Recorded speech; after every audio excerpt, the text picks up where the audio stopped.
Kaizen Gameworks first dropped on my radar with Paradise Killer, a narrative game from 2020 that was almost as much fun to explore as to read its intoxicating prose while learning more about its world and vibrant characters. At first, it seems that their latest game, Promise Mascot Agency, shares little of its DNA with Paradise Killer.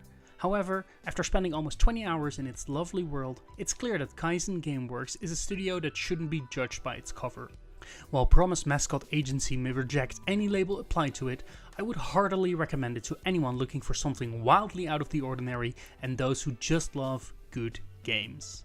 You play as Mishi, better known by his Yakuza title, the Janitor, who after failing a job miserably is declared dead by his mobster family and sent away to a town that is said to have a curse that will kill any male Yakuza visiting the place.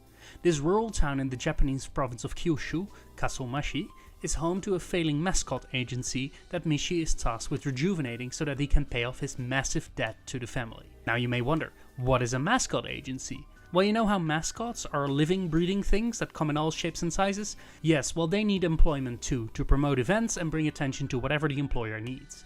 It's your job, alongside your assistant Pinky, a mascot resembling a cut off pinky finger, to make the Promise Mascot Agency the greatest mascot agency in all of Japan. All the while, you need to deal with the many secrets and stories of the citizens of Kaso-Machi. Usually this is the part where I tend to draw comparisons between the game I'm reviewing and other notable titles that you may be aware of. But Promise Mascot Agency almost defies being compared to anything else. In a sense, it can be seen as a narrative adventure game, where you explore a compact open world and perform tasks for the community to recruit new mascots, upgrade the town of Kaso-Machi, and assist the mascots in fulfilling their dreams. The predominant gameplay sees you driving around town in a beat-up truck to get to know the citizens of this little village.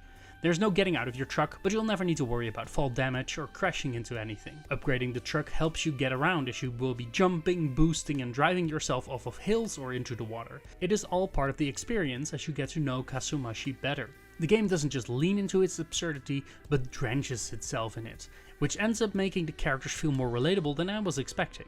From mascots like Tororo, who is covered in jam and has a singular dream, namely promoting the enjoyment of adult videos. Yes, really.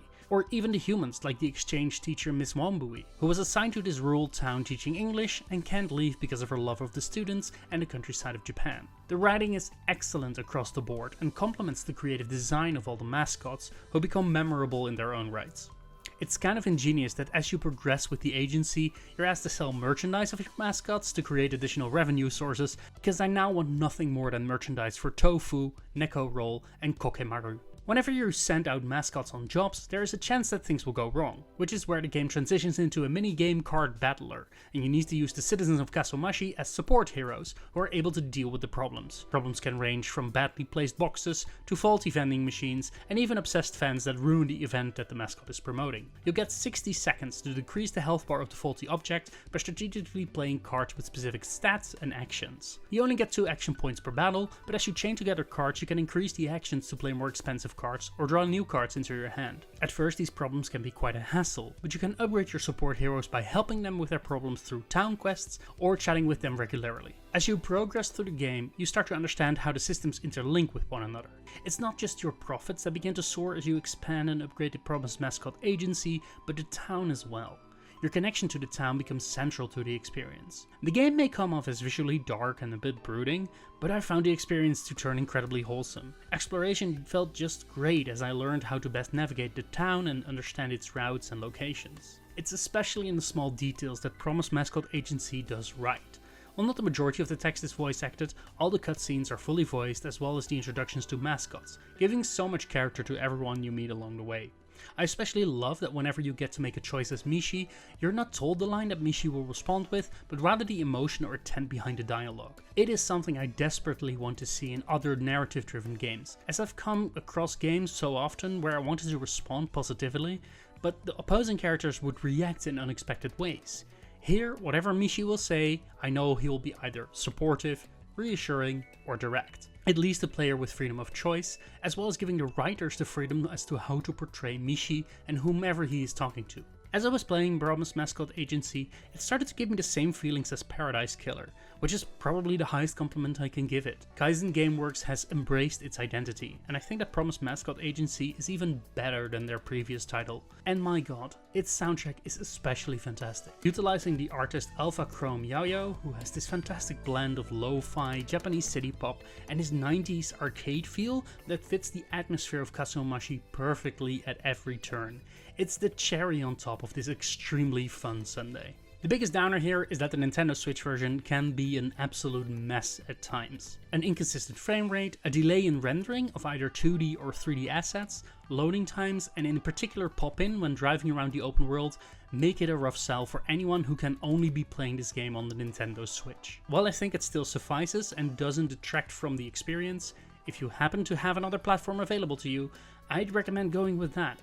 Just because the game feels like an homage to a different era of games doesn't mean you should necessarily want a game to look like that. 2 software crashes occur to me while playing the game, and the final act of the game in particular suffers quite a bit from stuttering frame rates and small bugs and glitches. Finally, while I enjoy that the game lets you free to tackle the chapters and main quests whenever you want, I did find myself having so much fun driving around and completing all the side objectives early that I blazed through the last 3 chapters once the agency was running at maximum efficiency. Promise Mascot Agency doesn't necessarily gate progression, but for anyone out there who is interested in playing this game, don't leave the main quest hanging and aim to interact with your mascots whenever they have a life satisfaction review. I did all of these in a row for all the mascots near the end of the game, and that's something I wouldn't necessarily recommend to the majority of players. Technically, this is a little bit due to an abundance of systems that can be overwhelming to keep track of in the beginning, so take your time. Talk to Pinky often when driving around the overworld, and chat with persons of interest you come across your adventure as soon as you can.